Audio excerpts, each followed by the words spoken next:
JoJo encompassed what it meant to live the teenage dream in the early to mid-2000s with successful albums, movies, merchandise, no drama, and most importantly, a powerhouse soulful voice that shocked anyone who heard it.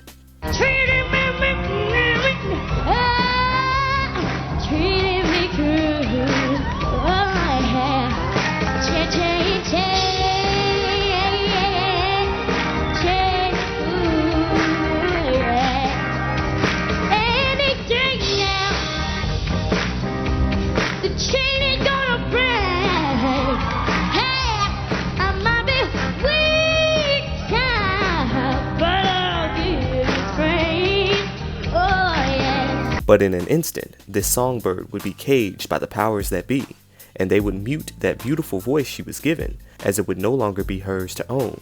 She faced many battles over the years, and lost close people along the way as she fought her way back to liberation. Her story is one of tunes, tears, and triumph. Let's get into it. Joanne Noel Levesque was born on December 20th, 1990, in Vermont, and moved to New Hampshire not long after. She was an only child to her parents, who were both talented singers and musicians themselves. Going by JoJo for short, she realized her own love for music at the age of 2. She would listen to the greats like George Benson, Ella Fitzgerald, and Aretha Franklin, and began scatting her nursery rhymes in the style of many of these great artists. She would gather around friends and family to watch her perform covers of popular soul songs as a means of escape from the grim reality around her. You see, her parents' relationship was rocky and became tumultuous over time, but the cheers, love, and laughter that JoJo's on-the-spot concerts brought in from anyone who was watching always made everything okay, if only for those moments. Eventually, her parents divorced when she was 4 years old, and in the years that followed, she and her mother picked up and moved to Foxborough, Massachusetts. But everywhere they went, JoJo showcased her singing and performing abilities because she knew she had a gift that no one could take from her. She began performing at local professional music theaters, and in 1997 she performed at the Orpheum Theater in The Who's Tommy, and was critically acclaimed for her performance. So when she saw that Bill Cosby was holding auditions in Boston for a series called Kids Say the Darndest Things, she would audition singing Aretha Franklin's Respect, and they loved it so much they invited her to fly out to LA, and her parents would come together for the first time since their divorce in support of their daughter, who was winning whole audiences over by this point. The button. His signals all records off the show, yeah. I see to listen to him by myself. Oh yeah, just stay. I wanna under the big red ball from outer space now. Under the big red ball from outer space now. I hope life is still kind. They say to me all right and right on Broadway. And say there's always magic in the air when you're dancing. Realizing she could really do what she loved and be paid for it, essentially becoming the breadwinner and saving her family from the pits of financial hardship, she would beg her mother to quit her job cleaning houses and become her full-time manager. JoJo was spearheading her quest to make her dreams come true at just 7 years old, and she went on to make many appearances over the next several years on singing shows like Destination Stardom and on talk shows like Oprah, Maury, and Rosie O'Donnell. I believe in you and me, and I believe that we will be in love eternally. Well, that's as far as I can see. In the summer of 1999, JoJo would attend a Britney Spears concert where she sang her way past the guards and was able to meet Britney, who at the time was starting her own production company, and after hearing JoJo sing, Britney was equally blown away by such a powerful voice coming from such a young little girl. Her and her lawyer, Larry Rudolph, sought to sign JoJo as her first act. I did, and she offered me a production deal. She did? She did. And you're gonna take it? We're not. No, it's... we tried to make... The reason is? It's kind of one-sided. JoJo's mother felt that the contract that they had drafted up for JoJo was one-sided. JoJo's mom also felt she was too young for some of the contract stipulations. At the turn of the century, She was still making appearances, performing the national anthem at many events for several different teams. She released her demo CD called Joanna Levesque, which featured covers of soul and R&B songs, and was made available on her website at the time. She also performed a cover of Whitney Houston's I Believe in You and Me at the 2001 McDonald's Gospel Fest at Town Hall in New York City, where she appeared alongside many gospel acts and won a standing ovation and a nod from Whitney Houston's own mother. With all of the accolades she was receiving, you'd think people back home in Foxborough would be happy for her. But by now, she was in middle school, and when I tell y'all, them kids were hating on JoJo. They assumed she thought too highly of herself and went out of their way to humble her by hurling insults and picking on her talents. They even started a Hate Joanna club. Just low vibrations all around. Now, JoJo did have a friend or two that was also bullied with her, but after all the torment and realizing that opportunities were out west, in late 2002, JoJo and her mother would soar out of the trenches and move to LA as God had better plans for them. She would appear on the Bernie Mac show and in the drama film Developing Sheldon. She got involved in musical theater in LA and attended a new school where she got Student of the Month. The kids there were much more understanding about what she does because so many of them were also in the field of entertainment. She had found her people. And everyone was gearing up for pilot season, which is a time of year when many studios create pilots for multiple shows in hopes of them being picked up. This typically occurs around January and goes through late May, and it's a great way for young artists to get their foot in the door for upcoming projects, or great experiences that they can use for further projects down the line. JoJo herself would snag a role on the Nickelodeon show Ned's Declassified as Lisa Zemo, and would film her first pilot in February. She left an instant impression on some of the cast members, one of whom, Lindsay, who played the character Mose, would admit to being a little jealous of the chemistry that JoJo shared with the lead character, Ned. Lindsay was jealous at 12. February 28th, 2003.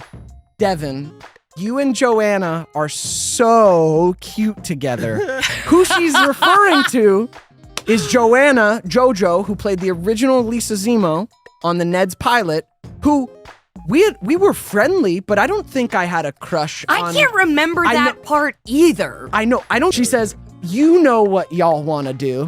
What did 12-year-old That's what I wanted to do. That's what I'm saying. That's what I wanted to do. You know what y'all want to do. This is what we call projecting. Yes. However, like with many pilot episodes, Ned's Declassified went through several changes and wouldn't officially premiere until 18 months later. But JoJo's greatness wouldn't have allowed her to sit by idly waiting for a show to pick up either. She would appear in season 1 of America's Most Talented Kid, where she placed runner-up.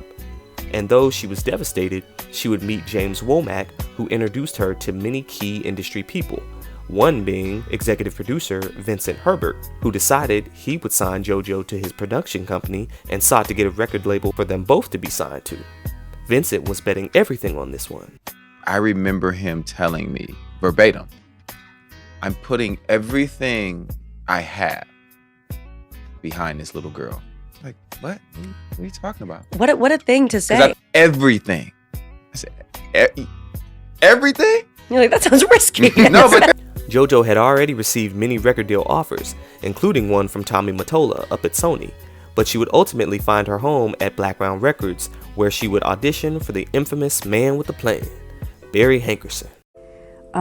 When I first met with Barry, who is her uncle, when I sang for him, we went to his house. I sang for him along with my executive producer, Vincent Herbert. We were all on the couch, me and my mother and Vincent.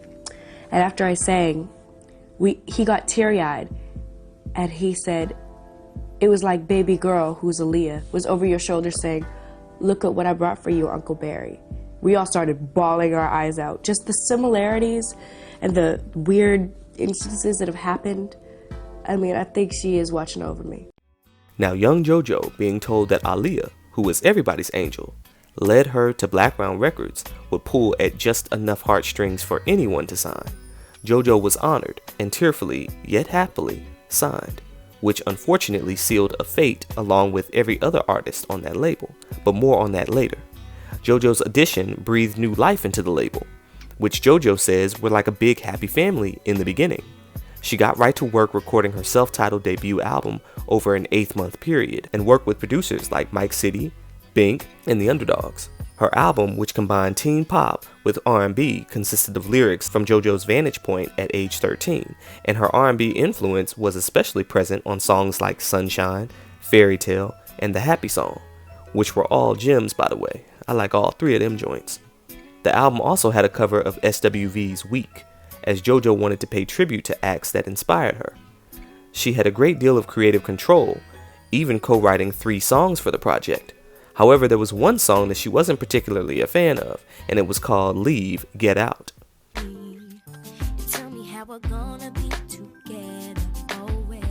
This was the first video I ever filmed. I had no idea that this song would do anything. I actually didn't really like this song. I'm a big pop music person. I actually really was more of a soul girl. Like I loved old stuff. So I was like, this is too pop for me. But then when people liked it, I was like, maybe it's not. Like, maybe this is tight. So it definitely grew on me as it grew on other people in a big way. The confrontational breakup anthem would be released as the lead single and would catapult JoJo to superstardom. In the States, the song spent 28 weeks on the Billboard Hot 100 and sold over 500,000 downloads, going gold. It went number 1 on the US mainstream top 40 chart, making her the youngest solo artist to have their debut single go number 1 in the United States. The song was also nominated for Best New Artist at the 2004 Video Music Awards, which made JoJo the youngest VMA nominee at the time. Internationally, the song was a global success, reaching the top 10 in 15 countries, going gold in the UK and New Zealand, and going platinum in Australia. Most of the promotion of the single and album consisted of simply putting JoJo in front of a mic and watching her bring down the house and winning everyone in the audience over and everyone watching at home. She appeared on the On Air with Ryan Seacrest show and performed at the 2004 Kids' Choice Awards. She also embarked on her first tour, the singular Buddy Bash, with Fifi Dobson, Young Guns, Zebrahead, and a host of other teen pop stars at the time. The tour stopped at 9 malls, starting at Northlake Mall in Atlanta and ending at South Shore Plaza near her hometown of Foxborough. She was also an opening act on the European leg of Usher's Truth Tour, which was huge. This exposure helped propel her album, released in June of 2004, to platinum status, and to date has sold over 3 million copies worldwide. In September of 2004, she released her second single, Baby It's You, which was a nice teenage bop with a dope message about how the brothers ain't gotta flaunt their material things to earn true love, which was a nice contrast to other materialistic messages and songs that were flooding the airwaves at the time.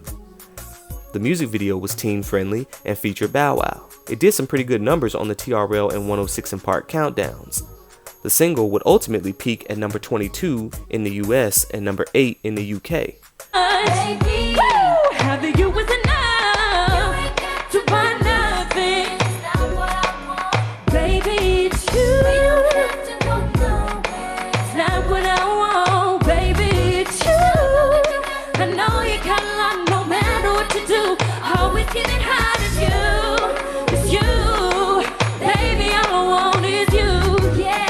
The final single from the album, Not That Kind of Girl, didn't receive much push, only being released in Australia and Germany. But the music video was heartfelt and spoke to JoJo refusing to conform to Hollywood stereotypes in industry culture. As a matter of fact, as everyone wanted a piece of JoJo, she would appear on an episode of MTV Cribs, but showcasing a very modest home in Massachusetts that the average middle-class family would live in. She kept it humble and featured her family members, young cousins, and close friends, though she made sure you ain't forget about that gold certification, soon to be replaced by her platinum plaque. Even though most celebs got on Cribs and rented out these fancy spots and hot rides, faking their wealth, JoJo kept it very humble and many viewers respected her for it. However, she would later claim that even this modest spot wasn't hers. She said, "The thing is, we didn't have a home at that point. My mom and I were living out of suitcases and we were mostly in hotels, so that was actually my uncle's house on the Cape. That wasn't my house. That wasn't my stuff. When I was sitting on the spinny thing, that was his kids. That's the truth. I should have balled hard and been like, welcome to my crib, look at how luxurious it is, and I should have rented out a place. But no, I just used my uncle's crib, so even I was lying on Cribs." Eventually, once the label got a full return on their investment, they then blessed JoJo and her mom with the simple bare necessities: which to JoJo was more than she could ask for. She said, "My label got my mom a car, got us an apartment, and I had my own room for the first time. They felt like family to us, and I think that's what both my mom and I were really looking for deep down. We wanted to feel that we were creating something that was going to last forever." She would appear on the TV show American Dreams as Linda, and in December she was nominated for Female New Artist of the Year and Mainstream Top 40 Single of the Year at the Billboard Music Awards, again being the youngest artist to be nominated for those categories. Later that month, she was handpicked by First Lady Laura Bush to perform at the 2004 Christmas in Washington special. She was also a newfound favorite amongst the legends. Bobby Christina listen to. JoJo, get out right now. And in 2005, JoJo participated in Come Together Now, a charity single to benefit the victims of both the 2004 Asian tsunami and the 2005 Hurricane Katrina. She would fly to Australia to film the teen fantasy romantic comedy film Aquamarine alongside Emma Roberts and Sarah Paxton, which has since become a cult classic amongst Gen Z viewers. While there, she auditioned via satellite for the road comedy film RV, which she would star alongside Robin Williams and Josh Hutcherson. She would appear on The Romeo Show and was initially offered leading roles in TV shows that would be built around her character, one show in particular being Hannah Montana. But JoJo wasn't wanting to be tied down to do TV show obligations. She was a singer first, who was on fire, and was in the beginning stages of putting together her second album, The High Road, and while there was a bit of pressure to live up to the mega success of her first album, JoJo was fearless and unshakable. You couldn't tell her nothing. For her sophomore album, she recorded 30 songs, this time with producers like Swizz Beatz, Scott Storch, Stargate, and Sean Garrett. Many critics noted that this album showed a more bold, confident side of JoJo, and had a handful of ballads that helped showcase her superb vocal abilities, like on the song Note to God, written by Diane Warren, who is legendary with the pen, y'all.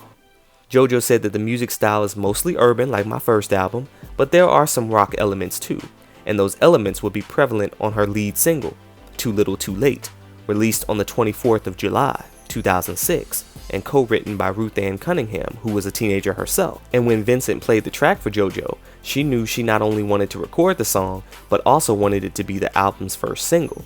And by its second week on the Billboard Hot 100, the song had jumped from number 66 to number 3, which at the time was the largest jump to the top 3 spot in Billboard history, as well as the biggest one-week jump in the chart's history.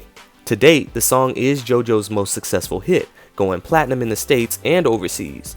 The soccer-themed music video was believed to have been inspired by the 2006 FIFA World Cup and the fact that her relationship to soccer champ Freddie Adu, who was America's youngest athlete to ever sign a major league contract, was on the decline and had ended not long after the song's release, leaving many people to speculate whether or not the song was about the couple's relationship. Yesterday, that It's Just a Little Too Late is about you. I found out yesterday.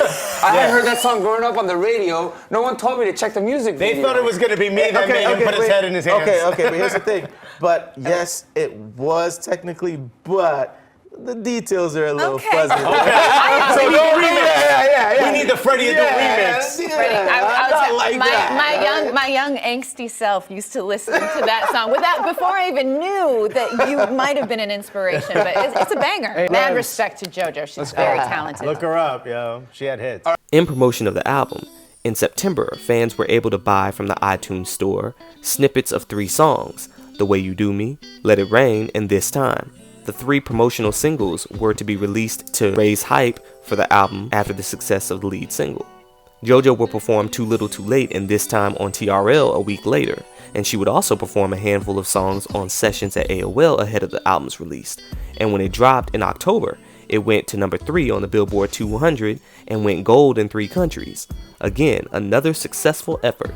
The vocal production and instrumentation was immaculate, and you can tell Joe thought she was grown at 15, with questionable lyrics on songs like I Can Take You There and Good Old being just evasive enough to be left to the listener's interpretation.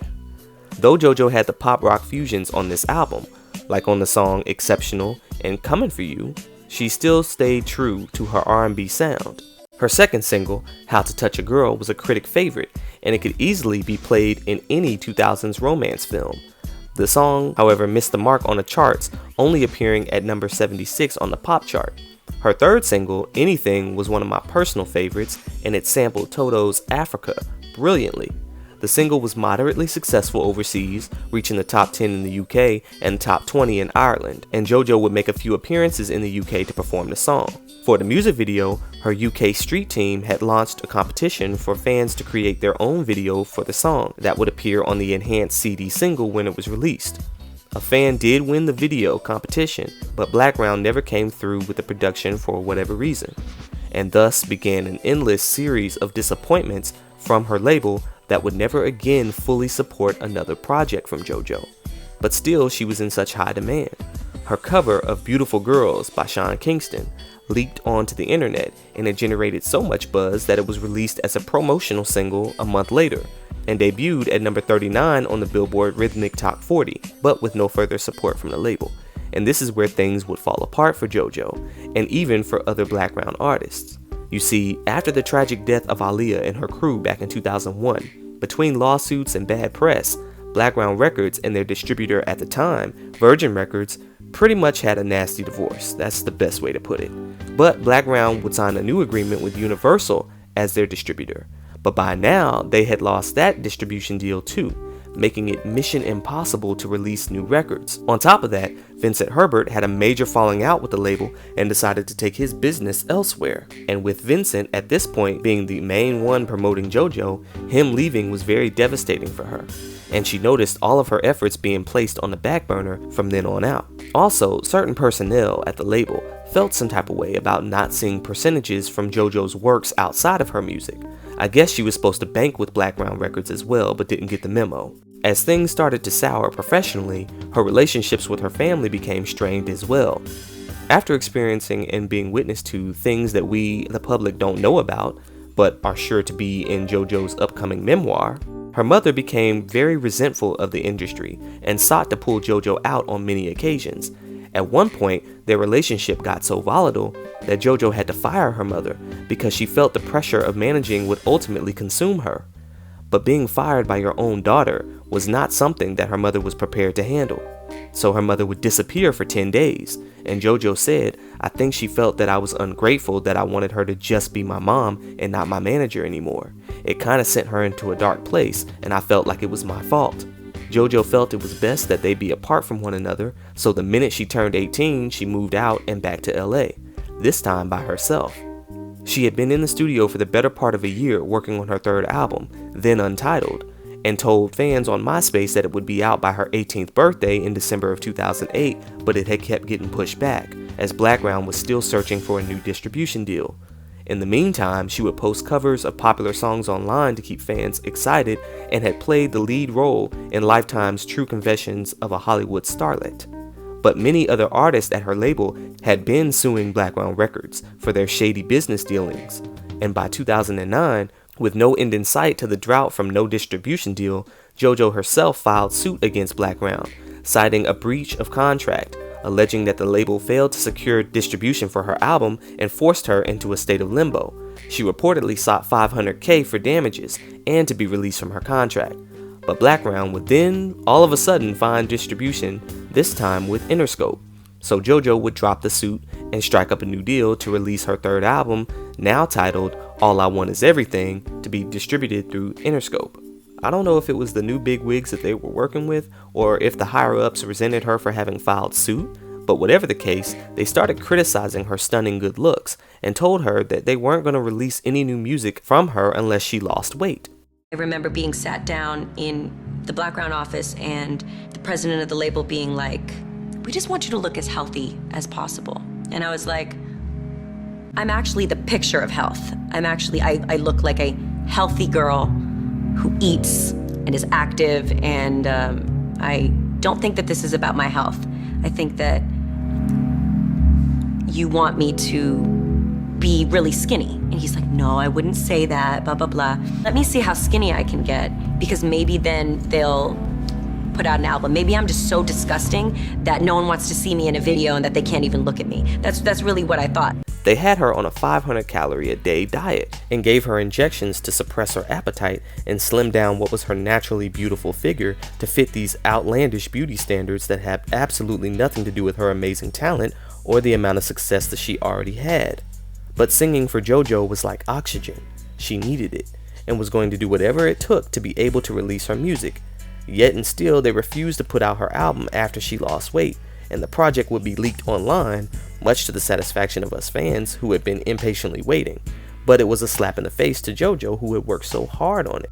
Seeing the fans' love for the leaked material and understanding that the label was going to make releasing music commercially an uphill battle, she would release her mixtape Can't Take That Away From Me in 2010 for free through Wrap Up TV, which spawned the single In the Dark. She made appearances in music videos for Carrie Hilson and Clinton Sparks and was cast in an episode of Hawaii 5-0. After some downtime to make several revisions and much anticipation, she was ready to burst back onto the scene with a fresh, fierce sound, and this one was going to be big. She announced that her official third album was a brand new project titled Jumping Trains, and that her upcoming single would be titled The Other Chick. She already shot a music video for it and was very proud of all the work that she put in. Something I'm really proud of. I worked on it for like 2.5 years, and it's literally a labor of blood, sweat, and tears. I wrote basically on every song in this album, and Jumping Trains it's your baby. It's definitely my baby. She had geared up to premiere her work digitally, but Barry said, nah, we not doing that. Apparently, he wasn't down with the idea of streaming and said that the only way that they'll put out music is on physical CDs. And I know that sounds strange to think about now, but in 2011, he was still on that old school mentality.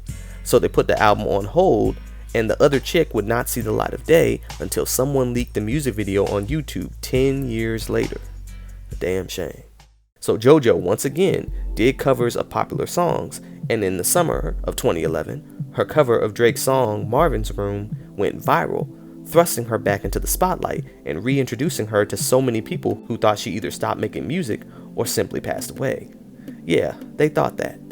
But with this sudden resurgence in popularity, the label sent her next single, Disaster, to radio and gave it a nice music video which showcased an edgier side of JoJo. In support of the single, she opened up for the Joe Jonas and Jay Sean tour, and also performed the song on Good Day Dallas, and went on a small promo tour for Pinktober that year. However, the single debuted at number 87 on the Billboard 100, which was her first charting in years, but fell off the next week. Still, JoJo was back in the spotlight and had a whole new collection of fans, and signed promotional deals with Heart Soul, Clothing, and Clearasil. She toured with Big Time Rush during their Better For You tour. Drake had expressed his appreciation for JoJo's cover, and his longtime producer, 40, would work with JoJo on a new single called Demonstrate, which would get a music video and a radio release, but at the last minute, Blackground pulled the plug on releasing the music video. As a matter of fact, Interscope had decided to pull the plug on Blackground, making them without a distribution deal yet again. And JoJo's Jumping Trains project would be shelved indefinitely. Shocked but not surprised, JoJo once again put out another free mixtape as she wasn't going to continue to punish the fans for her sorry label's decisions. And on December 20th, 2012, her 22nd birthday, she released the mixtape titled Agape, which means unconditional love in Greek. And she had enough love and support from her fan base to embark on her first headlining North American tour, the Agape Tour, as this was where her passion, her love, and the money truly was. So she released her new singles and videos for free and got paid through appearances, endorsements, and collaborations. Okay then. She had also met with and collaborated with Leah LaBelle, an artist whose sound and image was similar to hers. She was also an only child who had a love for R&B soul music, and JoJo would appear in her music video and vice versa, as JoJo released 2 singles from the mixtape. The two became close friends, and JoJo would also bring Leah on her Agape tour, and those two killed it on stage. JoJo would also star in the film GBF, but realizing her situation with Blackground wasn't going to resolve itself, she would once again file a lawsuit with the New York State Supreme Court against Blackground, citing failure on the part of the label to release her third album and for allegedly neglecting to pay producers and vendors that she worked with. It was a long drawn out process, as the deal that she signed was a 7-album deal with no time limit, which meant that she still owed the label 5 albums. But what is she to do when they won't allow her to release any? They just wanted to keep her.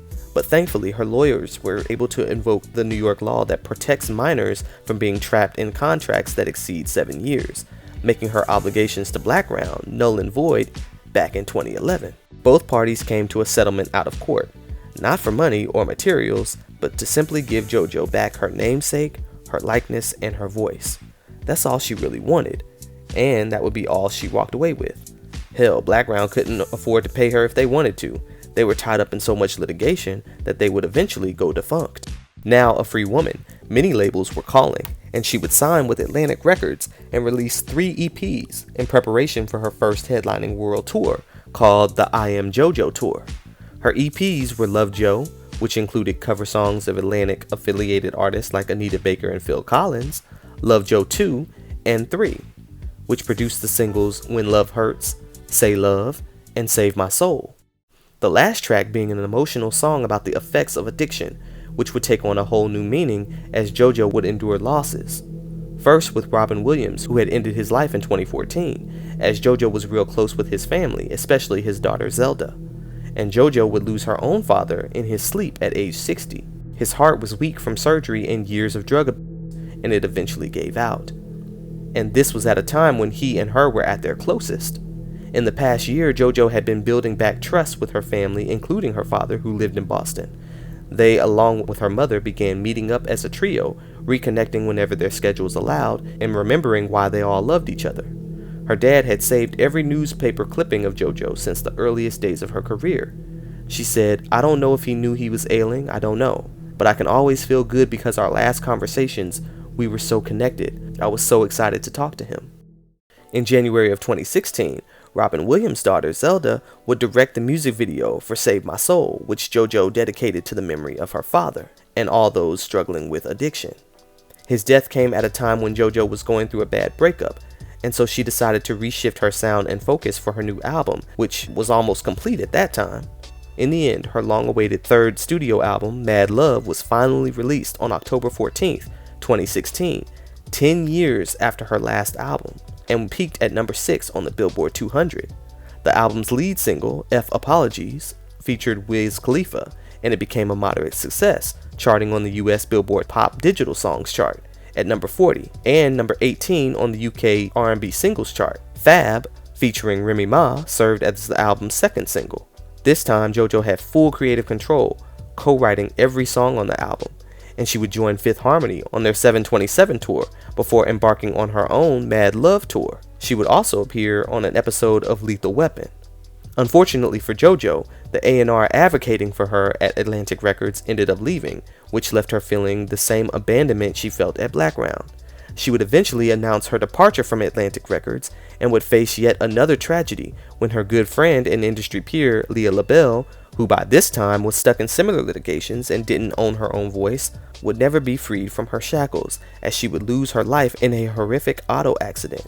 JoJo would sing one of Leah's unreleased songs at her memorial service in tribute to her, and would reflect on their time together. But with this shady industry, and the way they gatekeep the artist's music, JoJo had about enough of it. 4 months ago, I lost my soul sister, Leah LaBelle. Some of you guys know and saw perform with me on tour. Yes, Leah! And Aaliyah was one of Leah's favorite artists. They both embodied such a cool, sexy, soulful, je ne sais quoi. And that song was for the both of them. As I was listening to Rock the Boat for this set, and thinking about the song I wanted to cover, I was thinking about how much I love Aaliyah's all her albums and all her music. And I was looking on streaming, like a Spotify, and I saw that her last 2 albums are not available. And so I signed to Aaliyah's label a few years after she passed. And just like my music is not available on streaming, hers isn't either. And I just know that she deserves better.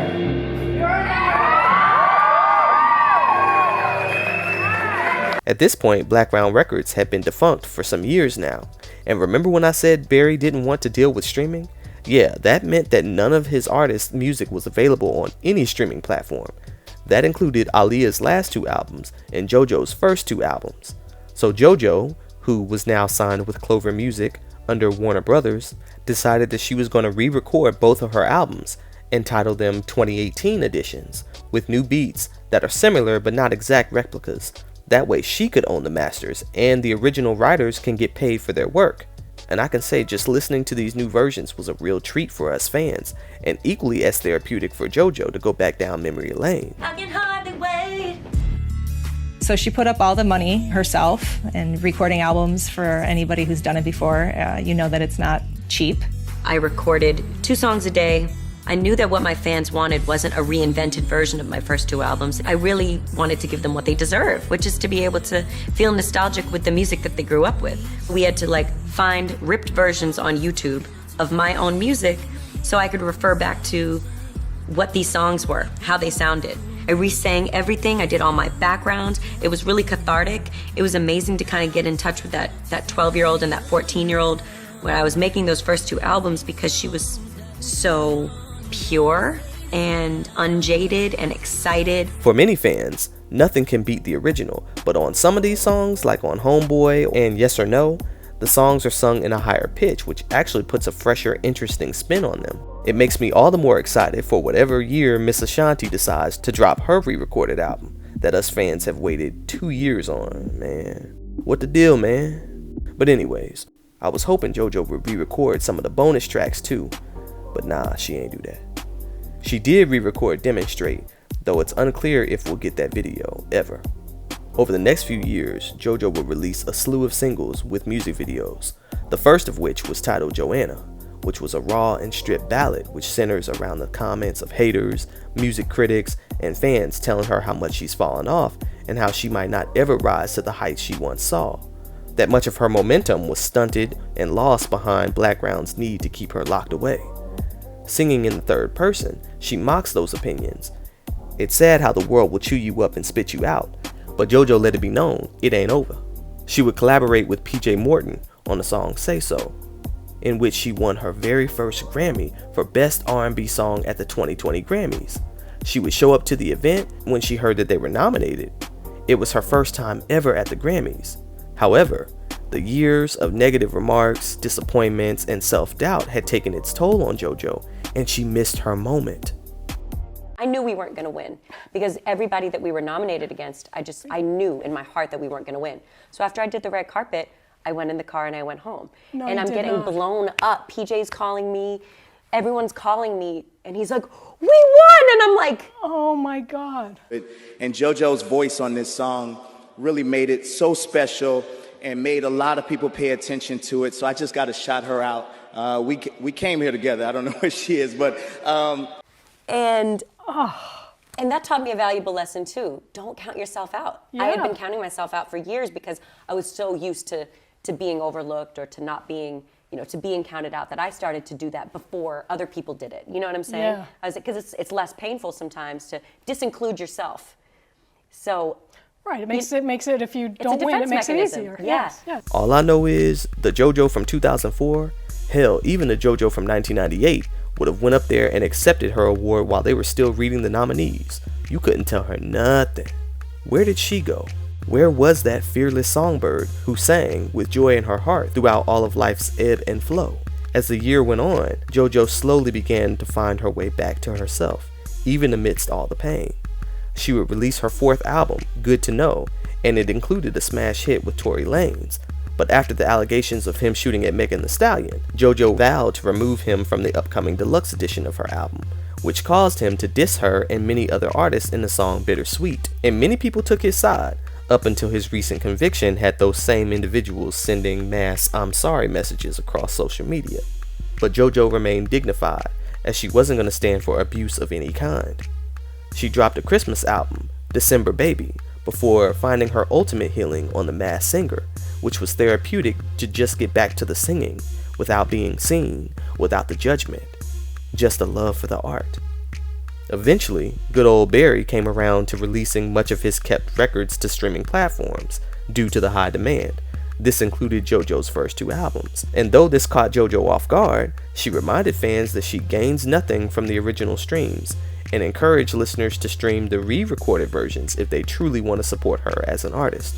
Her boyfriend at the time, Actor Dexter Darden would also be there to uplift her through her many battles.